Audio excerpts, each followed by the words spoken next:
अस्सलाम वालेकुम फ्रेंड्स, कैसे हैं आप सब। उम्मीद करती हूँ आप सब बिल्कुल ठीक होंगे, अपना बहुत सा ख्याल रख रहे होंगे।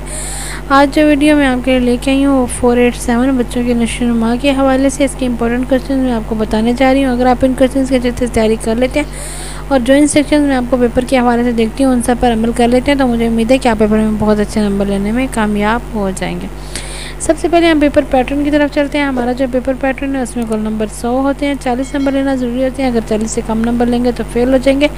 इस तरह फ्रेंड्स, अगर आप असाइनमेंट जमा नहीं कराते तो फिर आपको पेपर देने का कोई फ़ायदा नहीं होता, क्योंकि पेपर और असाइनमेंट दोनों में आपको फेल कर दिया जाता है और आपको उस किताब को दोबारा से दाखिला भेजना होता है। इसलिए आपने अपनी असाइनमेंट बर वक्त हर हाल में जमा करवानी है।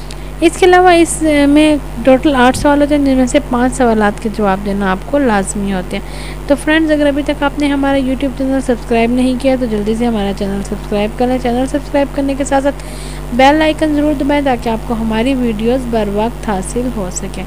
फ्रेंड्स, क्वेश्चंस आपके सामने दिए जा रहे हैं। आपने सबसे पहले अपनी बुक को 2 से 3 दफ़ा रीड आउट कर लेना है। बुक रीड आउट करने के बाद आपने जो क्वेश्चंस मैं आपको दे रही हूँ वो क्वेश्चन और जो क्वेश्चंस आपके असाइनमेंट में आते हैं उन क्वेश्चंस की आपने हेडिंग बना लेनी है। हर क्वेश्चंस की कम से कम 15 से 18 हेडिंग बना लेंगे। इसके बाद आपने जो सवाल दिए गए हैं इन सवालों में से अगर आपको जो भी सवाल आता है आपने हमेशा पहला क्वेश्चन वो अटैम्प्ट करना है जो आपको बहुत अच्छे तरीके से आता है। उसके बाद आपने बाकी क्वेश्चंस अटैम्प्ट करने हैं। इसके अलावा आपने एक क्वेश्चन 20 मार्क्स का होगा तो उसकी कम से कम 2 शीट्स लिखनी है, और अगर आप 2 शीट्स लिखेंगे तो आपको ट्यूटर 17 से 18 मार्क्स देगा। तो आपने 2 शीट्स तो ज़रूर लिखनी है। और दूसरा, आपने कोशिश करनी है कि पेपर की प्रेजेंटेशन आप बहुत अच्छी करें, पेपर बहुत अच्छे तरीके से अटैम्प्ट करें। अगर 5 क्वेश्चन दिए गए हैं तो 5 क्वेश्चन ही अटैम्प्ट करें, 4 क्वेश्चन ना करें। यानी 5 अगर आप छोड़ देंगे तो मतलब आपने अपने पूरे 20 नंबर ज़ाया कर दिए। पूरे 5 क्वेश्चन अटैम्प्ट करने की कोशिश करें और इजाफी क्वेश्चन अटैम्प्ट ना करेंगे। अगर आपको 5 दिए गए तो आप 6 अटैम्प्ट कर लें।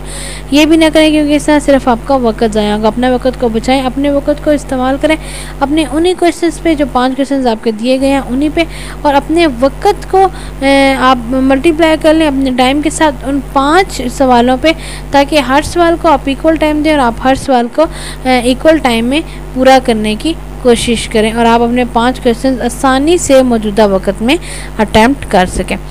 फ्रेंड्स, अगर आप इन सब बातों पर अमल कर लेते हैं, पेपर की प्रेजेंटेशन, पेपर किस तरीके से अटैम्प्ट करना है और इन क्वेश्चंस को याद कर लेते हैं तो फिर आप पेपर में बहुत अच्छे नंबर लेने में कामयाब हो जाएंगे। फ्रेंड्स, अगर आपको मेरी वीडियोस पसंद आ रही हैं तो कमेंट के ज़रिए मुझे अपनी राय से ज़रूर आगाह करिएगा। मेरी वीडियोस को लाइक करने के साथ साथ अपने फ्रेंड में ज़रूर शेयर कीजिएगा। अपना बहुत ज़्यादा ख्याल रखिएगा, मुझे अपनी दुआ में याद रखिएगा। अल्लाह हाफ़िज़।